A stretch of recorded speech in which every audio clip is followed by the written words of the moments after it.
আসসালামু আলাইকুম রাহমাতুল্লাহি ওয়া বারাকাতুহু। মহান রব্বুল আলামিন বলেন, ইদফা বিল্লাতি হিয়া আহসান, ভালো দ্বারা মন্দকে প্রতিহত করো। প্রত্যেকটি মুসলমানকে, ইমানদারকে এই আয়াত অনুসরণ করতে হবে। আপনি নিজে দুর্নীতিমুক্ত থাকবেন এবং সমাজটাকেও দুর্নীতিমুক্ত করবেন। আপনি নিজে যদি দুর্নীতিমুক্ত না হতে পারেন, তাহলে সমাজটাকে আপনি কিভাবে দুর্নীতিমুক্ত করবেন?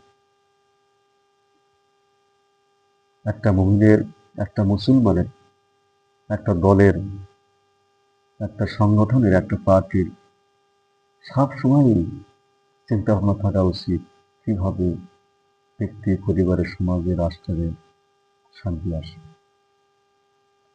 কিভাবে অন্যায়ের জায়গায় ন্যায়কে প্রতিষ্ঠিত করা যায়। রাসূল কারীম সাল্লাল্লাহু আলাইহি ওয়াসাল্লাম, তার স্কিম ছিল, তার পরিকল্পনা ছিল। সেই পরিকল্পনাটা কি? সেই পরিকল্পনাটা হলো ভালোর পরিকল্পনা। সাহাবায়ে কেরামের ভালো পরিকল্পনা ছিল। হযরত ওমর রাদিয়াল্লাহু তাআলা আনহু অর্ধটা পৃথিবী শাসন করেছেন, সেখানে কোনো দুর্নীতি ছিল না।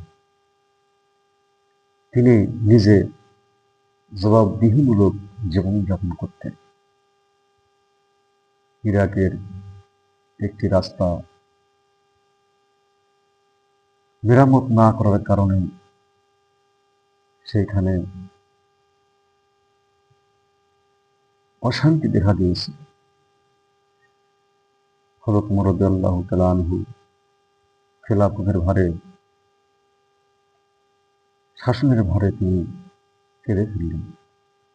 তার মেয়ে জিজ্ঞেস করলেন, আব্বা কাঁদছেন কেন? হযরত ওমর রাদিয়াল্লাহু তাআলা আনহু প্রেসিডেন্ট বললেন যে, ইরাকের একটা রাস্তা মেরামত হয়নি। কোনো কুকুরও যদি পা পিছলে মারা যায়, তাহলে আমি ওমর কিয়ামতের দিন আল্লাহর দরবারে জবাবদিহি করব। তাদের কি জবাবদিহি? সুতরাং হযরত ওমর রাদিয়াল্লাহু তাআলা আনহু যেমনভাবে রাষ্ট্র পরিচালনা করেছেন, আজও মুসলমানগণ সেই রাষ্ট্র পরিচালনা করতে পারবে ইনশাআল্লাহ। চেষ্টা করতে হবে। এই চেষ্টার মধ্যে যদি আবার অচেষ্টা থাকে, তাহলে কিন্তু হবে না।